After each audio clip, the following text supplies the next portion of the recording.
প্রতীক বরাদ্দ নিয়ে বড় ঝামেলায় পড়েছে জুলাই নবগঠিত রাজনৈতিক দল জাতীয় নাগরিক পার্টি।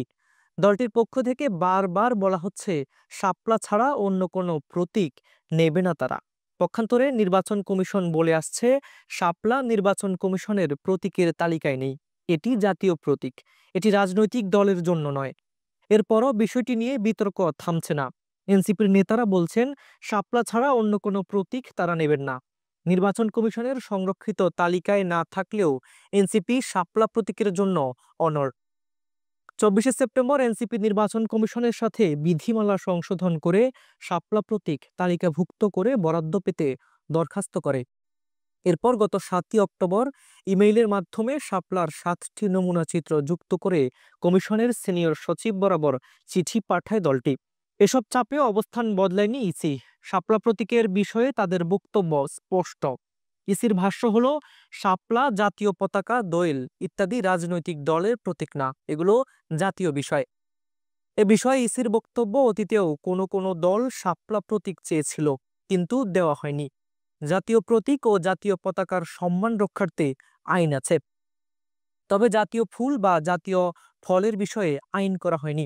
এসব বিষয় বিবেচনায় নিয়ে শাপলাকে নির্বাচনী প্রতীক হিসেবে তফসিলভুক্ত না করার নীতিগত সিদ্ধান্ত নেওয়া হয়েছে।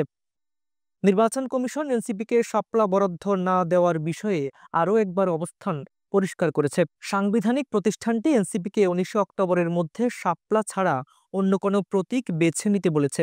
তা না হলে কমিশন স্বীয় বিবেচনায় এনসিপিকে একটি প্রতীক বরাদ্দ দিয়ে দেবে।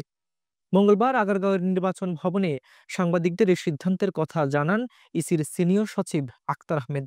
এনসিপি মনে করে গণমানুষের সঙ্গে শাপলা প্রতীক কেন্দ্রিক দলের গভীর সংযোগ সম্পর্ক স্থাপিত হয়েছে। শাপলা এনসিপির শুভাকাঙ্ক্ষী, সমর্থক, কর্মী ও নেতাদের দেশের জনগণের সঙ্গে চমৎকার বন্ধনে আবদ্ধ করেছে। ফলে শাপলা ছাড়া নির্বাচন কমিশনের পাঠানো 30 সেপ্টেম্বরের চিঠির পরিপ্রেক্ষিতে বেঁধে দেওয়া তালিকা থেকে অন্য কোনো প্রতীক পছন্দ করা এনসিপির জন্য সম্ভব নয়। শাপলা প্রতীক না পেলে এনসিপির অবস্থান কি হবে? সোমবার শেরপুরে এক সংবাদ সম্মেলনে এমন প্রশ্ন রাখা হয় দলটির নেতা সার্জিস আলমের কাছে। জবাবে তিনি বলেন, প্রতীক, সংবিধান ও নির্বাচন সংশ্লিষ্ট বিশেষজ্ঞদের সঙ্গে কথা বলেছি, তারা কেউই এনসিপির শাপলা প্রতীক পাওয়ায় কোনো আইনগত বাধা দেখাতে পারেননি। যেহেতু কোনো আইনি বাধা নেই, তাই আমরা বিশ্বাস করি নির্বাচন কমিশনের মতো একটি স্বাধীন সাংবিধানিক প্রতিষ্ঠান কোনো রাজনৈতিক দলের সঙ্গে স্বেচ্ছাচারিতা করবে না। আগামী নির্বাচনে আমরা শাপলা প্রতীক নিয়েই অংশ নেব। হাবিবুর রহমান নিশান, খবর সংযোগ।